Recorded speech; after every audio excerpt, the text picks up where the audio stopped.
Today we're speaking with Adam Moskowitz, owner of Larkin Cold Storage, Eurolarkin, and the creative genius behind the Cheesemonger Invitational. So I'm Tracey Johnson from Cheeseneeds.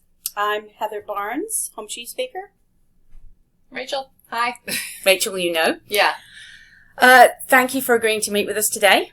I love your shirt. It's fabulous. In preparation for this meeting, we put together a little video just to show how what you do really affects what we do and the people in our group. Is it okay to share that with you? Sure.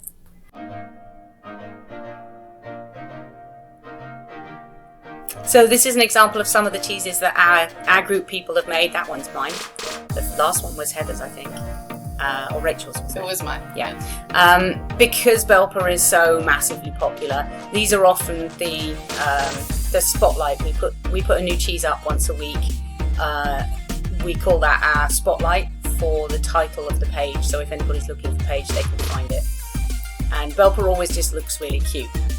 So people get really excited over Belper and all the different ways they can code it. So it's sort of interesting. It's actually my mom's favorite. She always makes me make some and bring it to her when I visit. My son's favorite as well. Yeah. The cool thing about Belper is that they have this really cool square rock that they drilled into the middle. They put that rock on top of a heat source, and then the Belper melts, and then with like a spoon they just take the Belper out and smear it. They do that for the young Belper. The Belper that we bring into the market is an aged Belper, so it's hard, so that you shave it. But those, like, it becomes really cool. The younger version, something we can't do as an import, is also really cool. Oh, because it's raw. Yeah.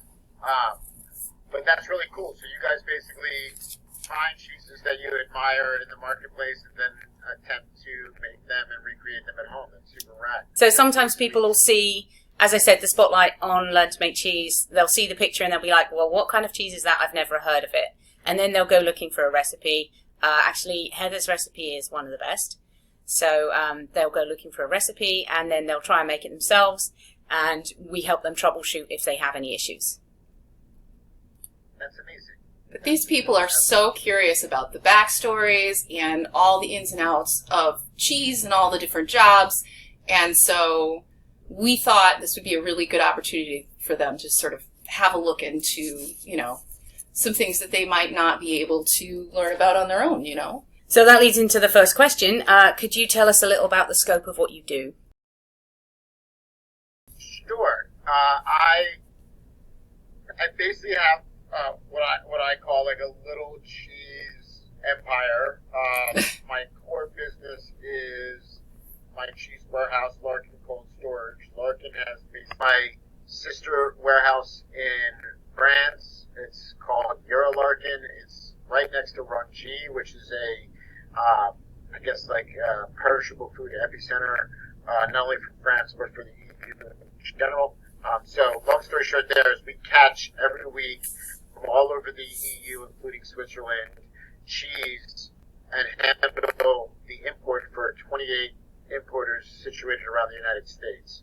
So they'll go and they'll place POs with their various vendors in France and beyond, and then those vendors, exporters, will deliver the cheese to my warehouse. We'll then prep the cheese physically to go into a container, as well as the paperwork associated with it, and then the container gets shipped to New York, which is where I sit now. We're a U.S. Customs container freight station, so we clear Customs and FDA in the building, and then once clearance occurs, we also check and prep the goods and then ship it to the various distributors around the United States. And my clients are as far northwest as the Pacific Northwest, to Florida, to the Northeast Kingdom, which is Vermont, all over the United States. But that's just basically me. Like, everything's in a case. We're just literally transporting goods across the ocean for the benefit of importers. Then my warehouse, when I say warehouse services, I classify us as a vendor-based warehouse.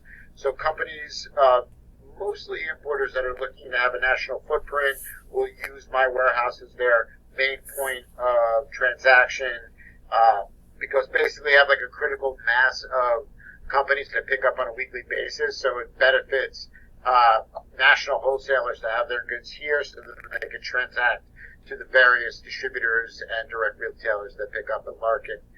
So companies like Neal's Yard Dairy, Essex Street Cheese Company use my warehouse as their main point for national wholesale distribution. After vendor-based warehouse, we also do some what I'll call like basic warehouse work, such as cross docks, deconsolidations. So companies like Road Creamery, who's located in Oregon, will use my warehouse as their East Coast point of turnkey distribution. Oh, I didn't know that. Yeah, so they'll send like, let's say 4 pallets of 12 orders. We'll receive the pallets, we unshuffle the deck, and then their customers will then pick up here. And we actually, for them, service as far west as Chicago. It's the clients like Nettle Meadow, a New York farmstead cheesemaker. Basically, every Monday sends us their production, and then they'll sell it, and we'll create the orders for them. And then generic warehouse work, like warehouse overflow work for like local warehouses that don't have enough space. We'll use me for like their sausage casings. We have a beer and wine warehouse permit, so I do a lot of work with artisan or microbrews and things of that nature. So that's my warehouse business. I'm a warehouseman. Been so since been in this building since 1978. I took over in 2007, and one of my happy places is driving a forklift. Because Larkin has become like this key point of transaction, and I keep stressing transaction because, like, you know, in the hourglass of supply chain, we seem to be this critical point right here where a lot of distributors and some direct retailers pick up a lot of stuff here. I realized that maybe I could also become a cheese importer where I buy and sell amazing cheese. My pursuit there was to raise flavor profiles. I wanted to bring in top of category, best in class cheese. I started as like an Alpine specialist, so my main focus is Northern Italy, Switzerland, and Southern Germany. But I've also become interested and work with what I call esoterics. So I have a really delicious program from Belgium. I import a raw milk farmstead PDO cheese from Sweden. I imported like what I consider to be the world's best Roquefort from France. So a little bit of here, a little bit of there. All of what I do is what I call market building. So I have the U.S. exclusive. I push at retail to establish demand, and then manage pull through distribution of said demand. So I'm kind of like when they say tastemaker or influencer, that actually like is a bona fide statement for me. And then my third arm to my little mini cheese empire is my event-based business. My crown jewel is Cheesemonger Invitational, which is not necessarily what people specifically think it is. It is a big party where we have a festival of cheese and a lot of fun. And there's a cow suit. And I show up in a cow suit. But it's really actually like a community building education seminar that we provide for participating cheesemongers. So it's 2.5 days of free education. Then there's a private preliminary competition, and then there's the public-facing party that happens at the end. I do have what I call a cheese event space here in my warehouse. It's like right here. And in there we do guided tastings, we do pop-up dinners, we do, things like that. I threw my wife's 40th birthday party this week in there. So that's basically like me in a semi-large nutshell. My core is cheese-based logistics, specifically warehousing and boat consolidations from Europe. I handle on a weekly basis between 300 and 500,000 pounds of cheese. That's wow. Out. So like Monday, Tuesday, Wednesday, I'm catching. Thursday and Friday, we're pushing out. I'm not a distributor. That's a common misconception about me. To me, a distributor is someone that has trucks making routes. I don't do that. Everything I do is X Works, X Larkin. I do through my through my time here, have the ability and the know-how to get a pallet dropped anywhere in the United States. But it's not something I necessarily do. It's a 3PL, typically hired by the purchaser of the product to get to their door. Again, most of my business, 80% of my business is distributor-based, so most of the trucks that come here are distributors. We do work with some key independents, meaning some the top of market cheese shops and specialty supermarkets do pick up here, but it's not the core of what we do. The core of what we do is honoring and managing the supply chain. My cheese-based business, my import business, what I call Columbia Cheese, which we're now rebranding as Maker to Monger, is the scalable part of my business. That's like Belper Canola is part of that business. I represent Yumi, for example, here in the United States. And that really is, I mean, all of what I do I love. What's nice about me and my daily activity is that I don't really know what's in store for me.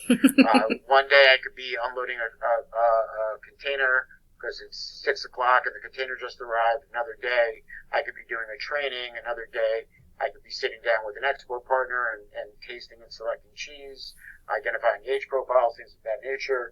I'm very much involved in every aspect of my business, from developing labels, deciding on flavor profiles, making up names for cheese, through to sweeping the floors, through to pouring water for cheesemongers participating in CMI.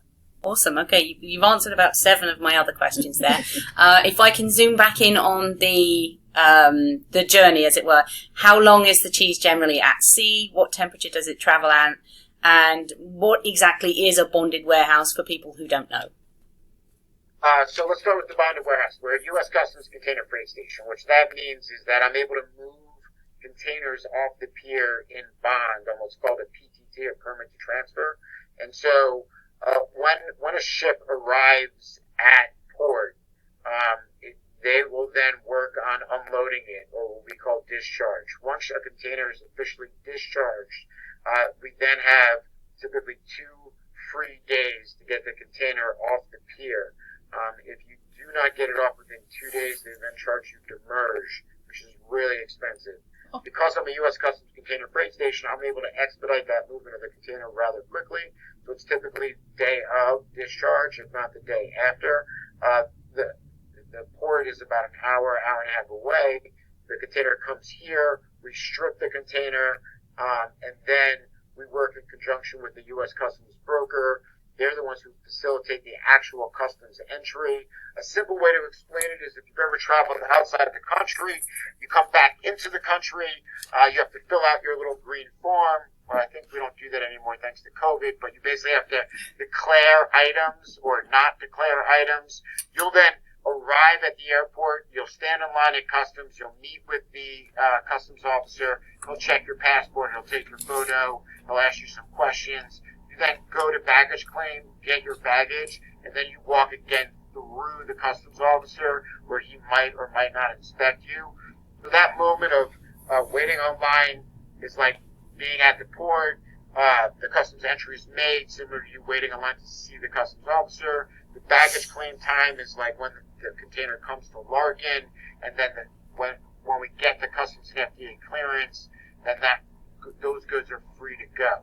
I am a fiduciary to U.S. Customs as a U.S. Customs container freight station. What that means is that I have to count all the cases. I have to make sure there are no bombs, no drugs, no people, etc. And if there's any issue, I can be fined a lot of money. There's a stack of paperwork per container that I have to maintain in a specific order with a specific timestamp, and I get audited by Customs. They'll just show up here one day, and they'll audit me, and they'll review these documents, and if I'm seen to be at fault, I could be fined up to $25,000 per issue. Wow, that's a big responsibility. The FDA part is a little different. So the importer of record is actually technically responsible to FDA. And so I work on behalf of the importer in managing with the customs broker any issue that might be part of the FDA release. Typically, if there's an FDA hold The first hold is a documents hold, so we'll troubleshoot with the with the customs broker about maybe providing health sanitary certificates, explaining what's on the invoice, etc. Sometimes the FDA wants to do a physical inspection of the goods. That's usually a label compliance hold, where they're reviewing the labels inside and outside of the actual carton. And then lastly, there might be a product sampling hold, where FDA will come to the building, take some samples, take it back to their lab, and test for pathogens, specifically E. coli, Listeria, and Salmonella. When that happens, if there's in fact an FDA hold, we help troubleshoot it. Sometimes there might just be an item on hold. I then segregate those goods. The rest of the goods can continue to move forward. And that's, in short, what a U.S. Customs Container Freight Station is. And the bond part, there's another aspect of the bond part that doesn't really apply in today's marketplace, but the other bond part was when you make a customs entry, there's customs entry and duty. Duty is a tax you have to pay to the government. Yeah. Sometimes, historically, if you were, let's say, bringing in a full container of Parmigiano Reggiano, you might want to put that full container in bond, therefore not having to pay the duty on the whole container. And then as you, let's say, sell a pallet, you then make a release from the bond and then pay the duty on that pallet. But in the tenure that I've had here, I've never actually put anything in bond in that regard. For me, the bonded part of the U.S. Customs Container Freight Service is really more about expediting containers off the pier, having customs and FDA clearance occur on site, and then managing any holds, and then onward shipping. Regarding transit time, it's a great question. So historically, the sailing time is supposed to be 6 days. Okay, but let me explain it a little bit differently, because the timeline's a bit more than that. Meaning, an importer of record will place a PO, and generally that order has to be made by the exporter, or in the game is the producer, the exporter, the importer, the distributor, and the retailer. I'll take a quick sidebar. In this game of producer, exporter, importer, distributor, retailer, over time many fingers have been combined or cut off. So producers have learned how to export. Exporters have set up U.S. subsidiaries and became importers. Importers realized that they needed to become distributors. Distributors realized that they could become an importer and get a margin. Some retailers have decided to become importers. Some retailers have decided to become importers and distributors. But, in short, you place a PO with a producer and or an exporter, and they prepare the order, they send it to my warehouse in France. That's when it shifts from being an exported good to being prepared to be an imported good. So let's say Lactalis, for example, a large French manufacturer and exporter, they'll deliver a truckload of goods, but they're all landing as Lactalis, but when we catch them, we're now separating it into the various importers of record. There may be 12 importers within that delivery. So the goods then become segregated and prepared as an import. And that also coincides with documentation. And so from PO to delivery, that might take a week. At Eurolarkin, we're receiving on a weekly basis and shipping on a weekly basis. So we're always managing more, what I call them files. There's 52 weeks in a year, so there's 52 files. So in a given week, we're receiving freight for next week's sailing, but we're also, on a given week, we're receiving for the next week's sailing. For that given week, we're also prepping and shipping for said week's sailing. That means that we're physically preparing the goods, we're positioning the container, because on a given week, I'm usually shipping between, let's say, 3 and 8 containers. So when I say preparing the goods, we're now siloing the goods at the right weight amount and pallet count to actually fit in a container. Once that gets siloed per container, then the documents have to be siloed, because each container has their own master bill of lading that has to have a correct case count and a true weight. That then gets directed to the customs broker, who starts the entry process, which is a 10+2, aka an ISF filing. Now the freight is staged per container. Now the containers are positioned and delivered to the warehouse. We now have to load the containers. We load the containers, seal the containers. Those containers then have to travel to the port. It gets into the port and then has to sit to wait for FOB or freight on board, right? So round numbers. Let's say I receive all week until Friday the goods. Then Friday, Monday, we prepare the goods and the documents. Tuesday, Wednesday, we load the containers. Wednesday, Thursday, Friday, the containers drive to the port, wait on the port, and then let's say hopefully Saturday the containers get loaded onto the onto the vessel. Right. So, and then the vessel ideally sails for 6 days. It then gets to the port of arrival, and then takes another, let's say, 24 to 48 hours to fully be discharged off of the vessel. So it's a 6-day sailing time. It's supposed to be. from point of loading the container to unloading the container in my warehouse is typically 2 weeks. From moment of placing the PO to customs and FDA clearance is supposed to be 4 weeks. Because once the freight arrives at Larkin, for example, we then need another 24 to 72 hours to go on our customs and FDA clearance. So that's it that's a perfect world. COVID happened, right? Everything up. Now, what that 4-week cycle is, can now be as many as 6 weeks. Because the 6-day sailing time is now usually 10 days, maybe 14 days, maybe even 21 days. Mm-hmm. Because a lot of port congestion has occurred, right? So you got to imagine the cycle of a boat, right, doing a route. Imagine each port is a stop on its journey, right, an off-ramp where they park and unload and then reload. So if you have port congestion, and each port only has X amount of spots, right? Big mm-hmm. ports might have 3 or 4 terminals. Smaller ports might only have 1 or 2 terminals. So only a small amount of boats can be serviced at a given time. And so if at any given port there's congestion due to backup, due to weather, due to limited workforce, right, COVID, strike, what have you, what happens is everybody gets slowed down, right? There becomes a bottleneck. There becomes traffic, right? Because all of a sudden they can't get into their slot, so they have to wait outside. They have to go on anchorage, they call it, and then things get backed up.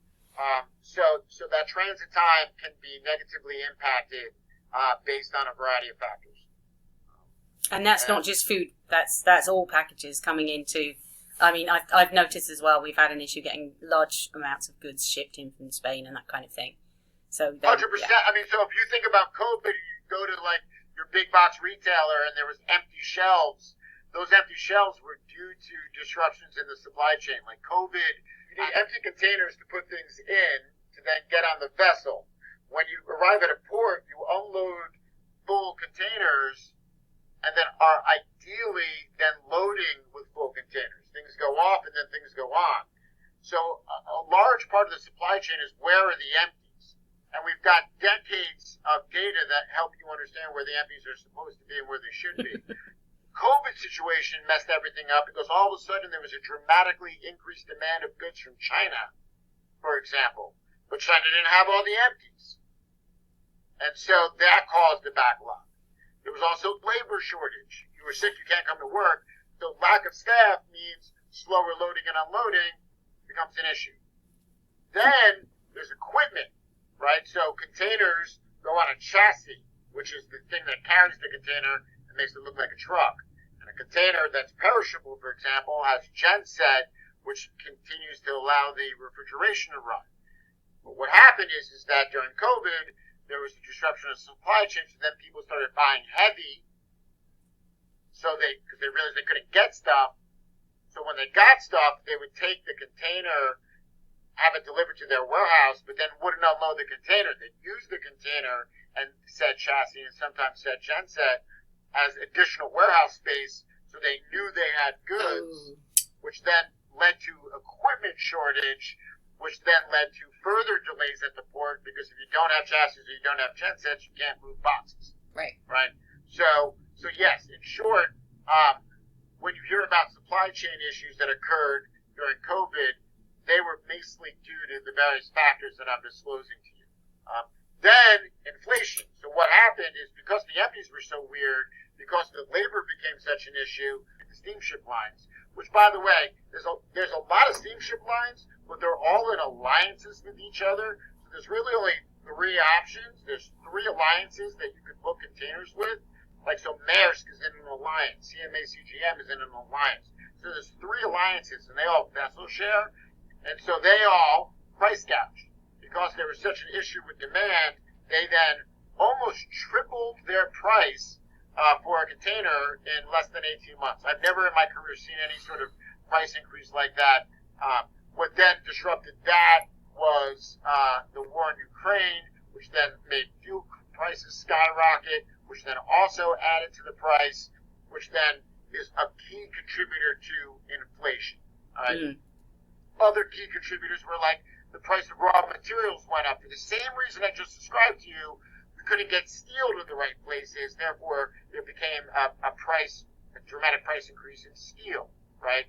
And it just goes down the list, right? Yeah. So like the war in Ukraine, turns out Ukraine is a key part of raw materials, things like grains, corn, etc. Cheese for other EU countries. And so like my Italian cheesemakers suffered from the war in Ukraine because the farmers needed the raw materials to feed the animals, to make milk, to make the cheese, right? And so all these various mitigating factors is what's actually led to the recession. Yeah. Now, the good news is post-COVID, prices are starting to come down from a logistics point of view, but it's also important for me to highlight for you that we're talking against ad valorem, that value of the goods at import. We're not talking about drastic prices, right? We're talking like, you know, for me in perishable goods, let's say 60 cents a pound is the all-in freight cost from reception in France to unloading here in Larkin. So 60 cents on a piece of cheese that might land at $10 to $15. We're not talking about an egregious amount, but it is important to highlight because those just add up. Because then there's also the over-the-road fuel costs. Then again, there's the labor shortage that also happened here in various places of retail, etc. Anyway, all that amounts to inflation. Marry in some currency challenges, a strong dollar, a weak dollar, and all that kind of explains where we're at. But back to what I do, that 4-week point of PO to available at Larkin time has now ballooned to 6 weeks. I've seen even greater delays. Historically speaking, on a given year, I maybe have 1 to 3 files that would maybe have an additional week delay. This year, for example, almost 50% of my files have experienced at least a week delay. Some have experienced even more. Because what's happening is that, like, vessels are skipping ports, vessels are overbooked, just like on an airplane, right? They'll overbook the vessel, so when it's time to load the vessel, they don't have any more space, so then the containers sit for another week. And all these various factors have caused quite a challenge for us. But, now, regarding temperature, for perishables, the cold chain needs to be below 41 degrees Fahrenheit. We set our containers at I believe, I'd have to, and now I'm almost guessing, I think it's 2 to 4 or 4 to 6 degrees Celsius. We've actually secretly done a bunch of tests and have actually changed the settings on the container, meaning you could play with humidity a little bit. Oh. You could open up there's not windows, but there's like vents. You could do a couple of different subtle tricks that have allowed us to potentially assist in the extension of the shelf life. I'm not saying we're entrepreneurs, I'm not saying we're extending shelf life, but by it not being in such a closed, sealed container, what we've seen is product a little bit more homeostatic versus ripening themselves, which then affords the buyer and the end user not as dramatic a loss of days to consume. But that's like that's just like an example of like behind the scenes what me and my team might do to assist in the quality and care of cheese. So you're turning the container into a giant cave and turning it down a little, essentially. Correct. That's so cool. That was what I was going to ask too. That is really that is very cool. Yeah, so and mind you, the major distributors, they still have their Best Buy dates, so regardless of the quality of cheese, certain companies are still going to simply follow the Best Buy date. Smart distributors might actually, after quality control, diligent quality control analysis, might actually reapply stickers that allow them to extend the shelf life. That kind of depends. It was all born out of a revelation that my export partners in Europe were also shipping to Australia. And the transit time for Australia is quite large, quite considerable. Oh, yeah. And so then it became an in-depth discussion about what their settings are and how it arrives there. And then a test, 3 test runs here with one client who wanted to be the guinea pig. For that 3-week test, we just put their goods in a container. They've got a very drastically diligent, vigilant food safety program. And upon reception of goods, quality control analysis, they learned that it in fact worked. It did actually create more homeostasis, less ripening, thus extending shelf life. And so that's been implemented as an offset against the transit challenges that we have. Awesome. Okay, so I'm going to pivot completely. You're a 3rd generation in cheese. Did you always know this is what you wanted to do? Or? Absolutely not. I don't think anyone ever does. Maybe a few people. Yeah, my grandfather owned a butter and egg distribution company in downtown Manhattan called Walker Butter and Egg. As such, it was a natural evolution that he became an importer of cheese. At the time, we're talking about more like government cheese, things of that nature. My father didn't finish college, went to go work for his dad in that business. I was raised by my mother. My parents got divorced when I was 2. My dad left my mom and married my mom's first cousin. So my mother was hell-bent on making sure I did not have a desire to work for him. She did not want to see me go into the family business. Frankly, in the U.S., it at least in my experience, was like, you only go into your family business if you kind of fail elsewhere, or, it didn't seem like really what I was aching to do. I did come work for my dad in this warehouse when I graduated college, because graduation kind of snuck up on me. I showed up in a suit and tie. He laughed at me, sent me home. Said, put on jeans and a t-shirt and get in the warehouse. I worked here for about 9 months and was like, this is way too hard, and it stinks, and I don't like it. So I went to go work on the internet. I worked at Yahoo when people thought it was a chocolate drink, involved in sales and biz dev there, sales, but my sales level made it feel like it was biz dev. Biz dev was often involved. I then, from there, kicked around the internet. At the age of 30, I decided to be a rapper and produce a rap album. At the age of 32, I realized I was not going to be the next Eminem. At the time, the opportunity to come work in my father's business was not even available to me, for he was selling this business, Larkin Cold Storage. But I decided to go work as a cheesemonger. My grandfather had just passed away, and I kind of just felt like I wanted to learn about cheese. So I went to go work as a cheesemonger just to make some money and learn cheese, and I absolutely fell in love with it. It became, to this day, one of the most favorite jobs I've ever had.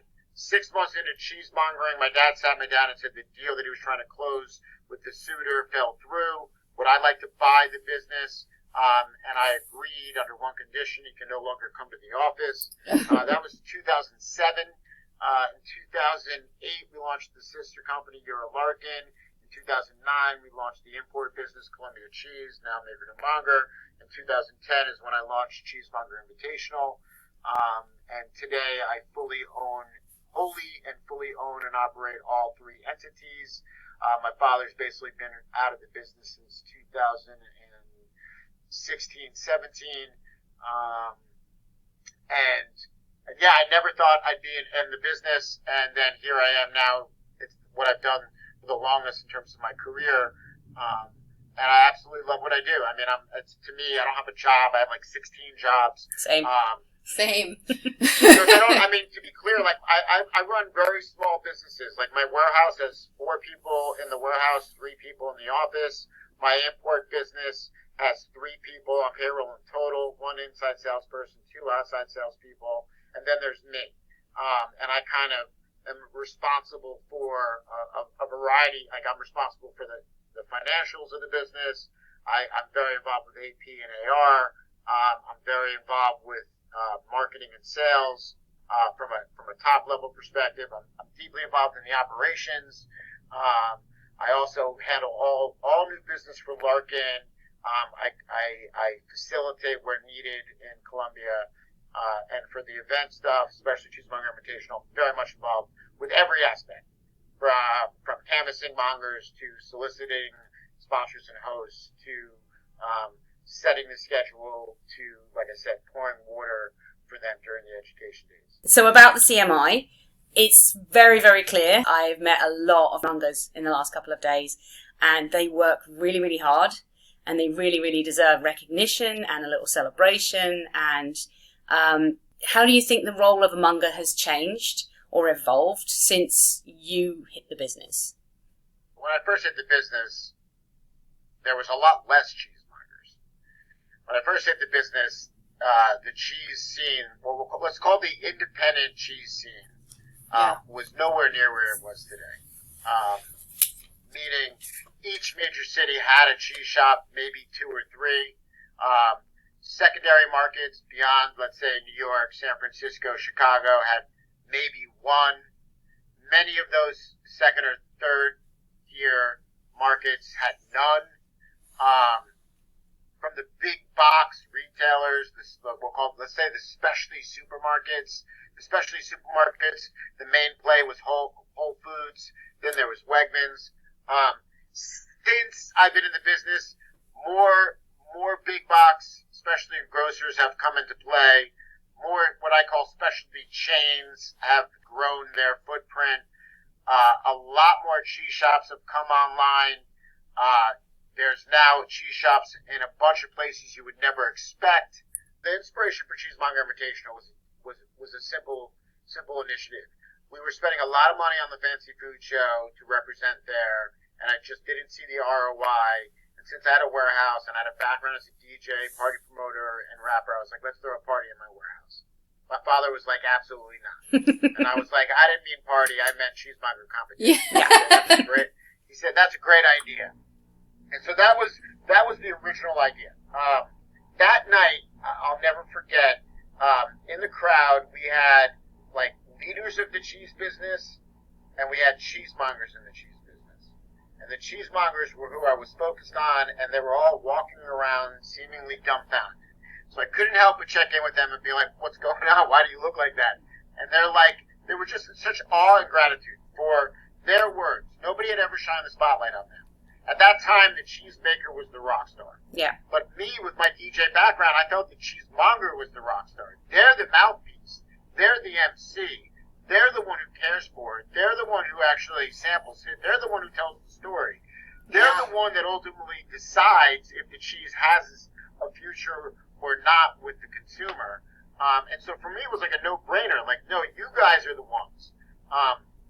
And so since then, I've been hell-bent on increasing the educational opportunities afforded by CMI. We've initiated and enabled many, many visits to cheesemakers thanks to your performance in CMI. And I've single-handedly witnessed the evolution of cheesemongers as it relates to their relationship to cheese. And what do I mean by that? Well, the CMI event incorporates your core stuff that you do at the shop, let's say cutting, wrapping, selling. But we've also pushed it with the food service rounds like Perfect Beverage, Perfect Plate, Perfect Bite. And what's been so heartwarming to me is seeing how over the years the intricacy, the complexity, the execution, the composition, the flavor bombs that they've initiated through those food service rounds is nothing short of amazing. And coupled with that is I've also been able to walk, because we don't judge cheesemongers at CMI, we score them, and it's very important that they get their scores and get feedback associated with their scores. So for me, one of the coolest things has been able to see cheesemongers come in, be afraid of stage fright, be afraid waiting. Like I haven't been in cheese that long, and participate and see the lights turn on in them, see the passion really be ignited in them, and then come back and let's say the first time they scored in the bottom percentile, come back, make it to the finals, win, really elevate themselves as an individual. So, in short, I think cheesemongers, I'm hell-bent on getting what a cheesemonger is out there more to the mainstream population. They're not just people who cut your cheese. They're people that have an infinite amount of knowledge associated with cheese and accoutrement and wine and beer and recipes. And cheesemongers themselves have been able to explore other cool things such as like ACS's CCP. There's just for the community of cheesemongers in my tenure has blossomed, has grown. Their skill set has evolved, has changed, has improved, and the opportunities for like what's fascinating is certain cities don't have enough cheesemongers. Certain cities have too many cheesemongers. And now it's become an interesting evolution to see cheesemongers evolve into the industry. Because what happens also is like career paths. So, all right, I'm a cheesemonger. I love cheese. What do I do next? And I've been fortunate enough to help, to the best of my ability, guide them through a career. One of the biggest challenges, unfortunately, though, is that if you look at it like a pyramid, and down here is cheesemongers, there's not a lot of seats at the next levels. There's not a lot of seats to work at distribution, at importers, at producers. So what I've noticed is like there's basically a few tracks a cheesemonger could take. They could excel and grow within the organization from which they're working.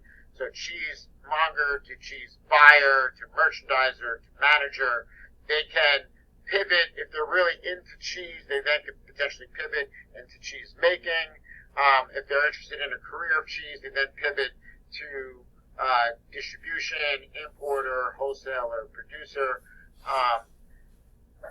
and then most importantly, maybe out of cheese, because cheese is an opportunity for you to realize that you can be passionate about what you do, take pride in your work, be well-rounded in how you approach your day, and then those life lessons, those work experiences, can then ideally translate to other industries and other career opportunities. I really feel like that cheesemonger reconnects us with the food because they tell the story. They know who the maker is. They know what the animal was. They know where it came from. They can explain the terroir. 100%. They're the last stop before the mouth, right? So you've got a cheese that comes from a dairy. That dairy might represent generations, if not decades, if not over a century of production. That production comes from milk. Those dairy farmers could be, again, multi-generational. Yet the cheese travels an extensive amount of distance and time, as I've previously highlighted, touching more companies like exporter, importer, distributor, retailer. All these companies represent people, multi-generational, decades, if not longer experience, care, consideration. Cheese gets to the counter. The cheesemonger, they're the ones that either decide that cheese succeeds or fails. They, in fact, harvest the money. They harvest the money, then it goes back upstream. So for cheesemongers, and what's interesting about cheesemongers is if you're behind the counter, you're an expert, according to the person in the shop. Whether it's your first day, last day, whether you're hungover, whether your significant other broke up with you, you know what I mean? Like, regardless of what you're dealing with, right, it does not matter to the consumer who sees you there, and because you're there, you're the expert. And you need to show up, and you need to very quickly discern, often mind read, often be a translator, interpreter, what they're looking to purchase and deliver them a perfect piece of cheese. Ideally more than one, and ideally with associated accoutrement. Understanding honey, understanding jam, understanding jelly, understanding bread, understanding wine, understanding beer, understanding olive. And so matchmakers, tastemakers, terroir tour guides, they're food therapists, they're sensory Svengalis, they're educators, mind readers. And if they're good, they can cut the exact amount of cheese that you've asked for. And deliver you exactly what you're looking for. Because lexicon is a key issue here. People know what a brie is, but don't necessarily know what a bloomy, soft, ripened cheese is. Right. And so for a cheesemonger, they need to understand that when they say they want a brie, what they're really talking about is soft, ripened, bloomy rind. When they're saying they want a poisse, what they're really talking about is really funky, wash rind. If they say they don't like blue and you want to encourage them to buy blue, you got to start with an entry-level blue like Cheriboga or Gorgonzola Dolce. Gateways. Gateways, exactly. And then also, it's really important is to help them develop lexicon-like texture, right? Everybody knows the word creamy, but every cheese can't be creamy. So helping them develop lexicon from creamy to custardy to fudgy to waxy, to pillowy, to cheesecakey. The cheesemonger, is this is where I get really deep, right? So I think humans are deeply disconnected from food. In fact, deeply disconnected from themselves. I believe today more people care about their digital avatar than their organic self. And for me, cheesemongers are the bridge to meaningful connections.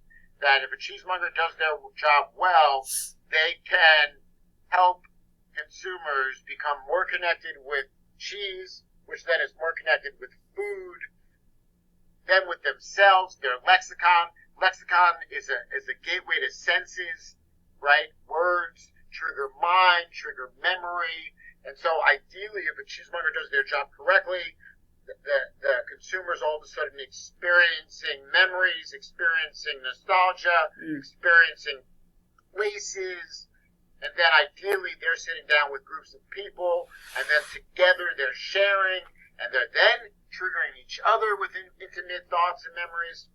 In short, what we're doing is we're awakening the senses, and I believe that 5 senses working in harmony is the 6th sense. The 6th sense is, in fact, the force. And so if a cheesemonger does their job well, what they're really doing is fostering Padawans, a.k.a. enabling people to become Jedis who tap into the force, which then save the Milky Way. Absolutely. This is the way. This is the way. This is the way. And it really comes down to a simple fact, right? For thousands of years, humans were simply preparing dinner every day, right? Once we before we domesticated animals, we were hunting, gathering, fishing, then fermenting. Then we learned how to domesticate animals. From there, we were now making cheese. For thousands of years, we were just harvesting, salting, curing, smoking, right? That's all we were doing every day. That's all we were doing. And then the Industrial Revolution happened, and man got disconnected from the land. He migrated to the city. The cubicle was invented. It became specialty. This is what I do. Blinders. Right? Then the Internet age was born, and the Internet age disconnected humans from themselves. Right? Now they're all like this. Yeah?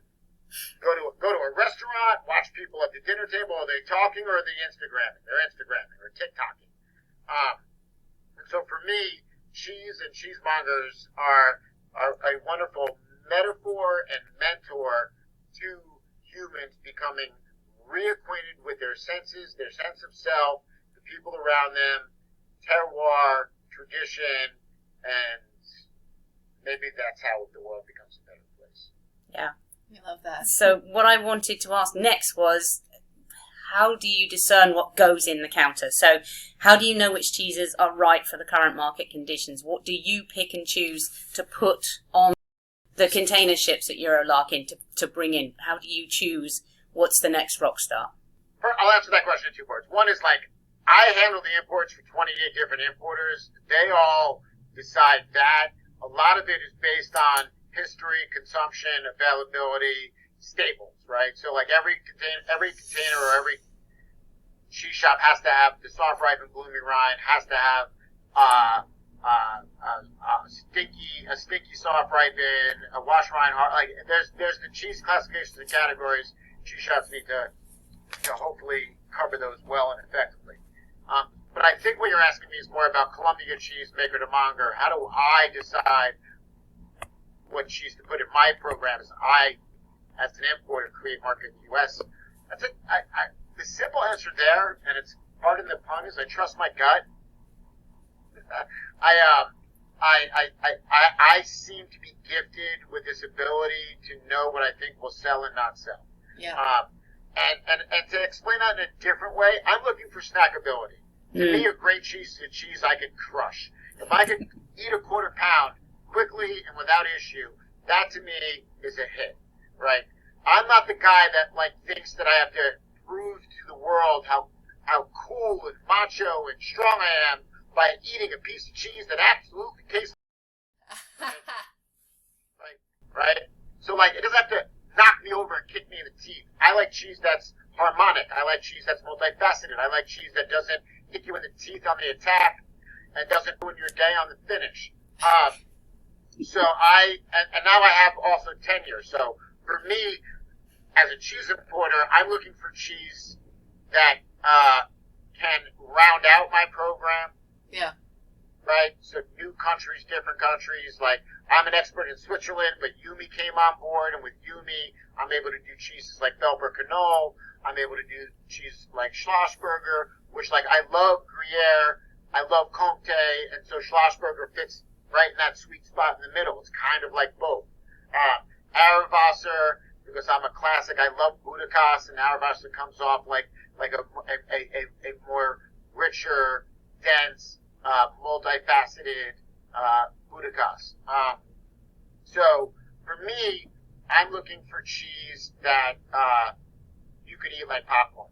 If I find and that's what happens now. I'll sit down with an exporter or a producer. They'll put 20 cheeses on the table. I'll taste them all, and from there I could be like, yeah, that A fits in my program, and B people are going to crush. So that's the one that needs to be in the fridge for when I creep up at 2 a.m. like a woodland troll and just shove it in my face. Amen, sister. Say it again. Late night snack. Love the late night snack. So that's my ambition. I won't speak for the industry or the companies or the countries, but that's my mission. And then I'm also associated with like-minded companies and people, right? So I'm in, domestically, I'm in camp with Andy Hatch and Matteo Keeler, and because we all love Alpine cheeses, right? And that doesn't mean we're competitors. That means we're friends. We share the space, right? And that's also a mindset. Essex Street, they have an incredible Parm, as an example. They have an incredible Comté. We're all, I'm part of what I call the artisan cheese mafia, and together we are attempting to raise the flavor profile, raise the tempo on the industry, right? So that's the thing. It's a pyramid. Let's look at it like a circus tent. I'm trying to raise the tempo, and I raise the tempo in terms of delivering better product, better service, teaching mongers to provide better care, better salesmanship, and then also that comes with higher prices because we need to build value into the supply chain, and that's how we do it.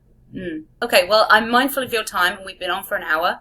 So I have one final question, and it's a little bit silly. I heard you on cutting... No, it's not that question. No, we would never ask you that. We've done our research. We would never ask you that. So I did hear you on Cutting the Curd, and it was about 10 years ago. And you said if you won the lottery, you would make cheese. You went on to say that you would then get a giant cheese-shaped bus, and you would travel around the country giving people cheese and educating them. So I'm wondering, it's been 10 years. Has your answer changed? What would you do if you won the lottery? If I won the lottery, I would most likely attempt to revitalize dairy culture within my state of New York. I would love to have acreage. I would love to not be a farmstead cheesemaker, but set up farmers, enable for example, cheesemongers that might want to go in that direction, set them up with pasture, set them up with herd. Or toxinous cultures. I wouldn't personally make cheese. I don't have the temperance for that. I'm more of I need to be running and gunning, but I do know a lot of great cheesemakers. So the idea of having like what we'll call like a traditional village dairy set up somewhere in the Hudson Valley or something would definitely be part of what I do. And then yes, I would love to get on the road and I don't know if I'd be able to do it per se anymore. I have people that I'm close with that are better suited from like a familiar, like I have 2 kids now. I've got a loving wife. But the idea of having a never-ending tour of cheesemonger inspiration, education, facilitation, activation, is something that's actually more close to reality and in the works, regardless of the lottery. The whole traditional village cheese commune would require the lottery because that takes a god awful amount of money and a desire to not make money. Because that's one of the pitfalls of American cheese making is that they're first or second generation, so they haven't had decades to amortize the investment, and therefore they try to make it up with each piece of cheese, which makes their cheese priced out of the market, which then shoots them in the foot. So having a war chest allows for that. I would also now make more content. I'm trying to make a documentary film about cheesemongers. I'm in the process right now of trying to garner investment for it. I'm partnered with Academy Award-winning Radical Media, who recently won the Academy Award for Summer of Soul. My EP is Stacey Reese of the Warhol Diary, so we're actively right now seeking funding to make a documentary film. I pitched a competition reality show for cheesemongers last summer. I have another one written that's a little bit simpler and more easy to execute. I'm hoping that with the documentary film, which I'm going to wind up investing in, that will raise the star. From there, that will shine brighter, which will then allow me to be more of an EP on developing cheese-related content that can reach the masses. Because my ambition is still the same, right? Raise the flavor profile on cheese. Get more people eating great cheese. And the way to do that is by embracing the cheesemonger community and let them be the DJs of flavor. I love it. That's awesome. I love it. And I agree that the money side of things, I have a small farm, I have goats, I have acreage, and I didn't win the lottery. I'm still paying for all of it. But the best way to make a small fortune in farming is to start with a large fortune. Which I didn't. Yeah, 100%. The regulation 100%. Too. I mean, it's just... as they say in the music business. You know the easiest way to make $1 million? Spend $10 million. Yeah. Yeah. And then it's also for me about siloing. I know what I do, and I'm going to try to do it well, and then associate with other people that believe the same thing but do different things. So together we do great things, right? So there's a lot. Like the artisan cheese movement here in America is incredible, and still has a lot of room to grow, evolve, and excel. Yeah. See, in Canada we're not allowed raw milk; it's illegal. So the only way to get raw milk as a home cheesemaker is to milk the goat yourself or milk the cow yourself. As soon as you take it off property, that's a felony. Which is really weird. Yeah. Oh, Canada. Well, that's a whole other story. I mean, it's the same in America. Like the bureaucratic status against raw milk is fascinating, given that like marijuana is now legal and people are doing ketamine and psilocybin, which is all great, by the way. But like the idea that raw milk is criminal is as criminal as having a bag of weed on you. It doesn't make sense. And you can also eat raw seafood, right? 100%. It's because there are one or two people who are really, really dangerous or really, really stupid, and they ruin it for everybody. True. One rotten apple. Yeah. All right. Well, this has been lovely. Awesome, and thank you so much for your time, Adam. My pleasure. Thank you. Thank you. Me. I really appreciate what you guys are doing. Everybody, please make more cheese, eat more cheese, spread more cheese, love cheese, and buy some more cheese, because then you know what you're making compares sometimes. 100%. As an aside, I think we might end up seeing you later because we were already slighted to go to the Bedford Cheese Shop. So for the Monger Monday, we did not know. We did not know. You're here tonight then. Yeah. Awesome. Well, lovely to speak to you, and we'll see you later. Okay. Thank you, Adam. Bye. Thank you so much. Thank you, Matthew. Tickets for the Cheesemonger Invitational are available now at cheesemongerinvitational.com. It's Sunday, June the 25th, and as a member of the public, you turn up and you eat all of the cheese.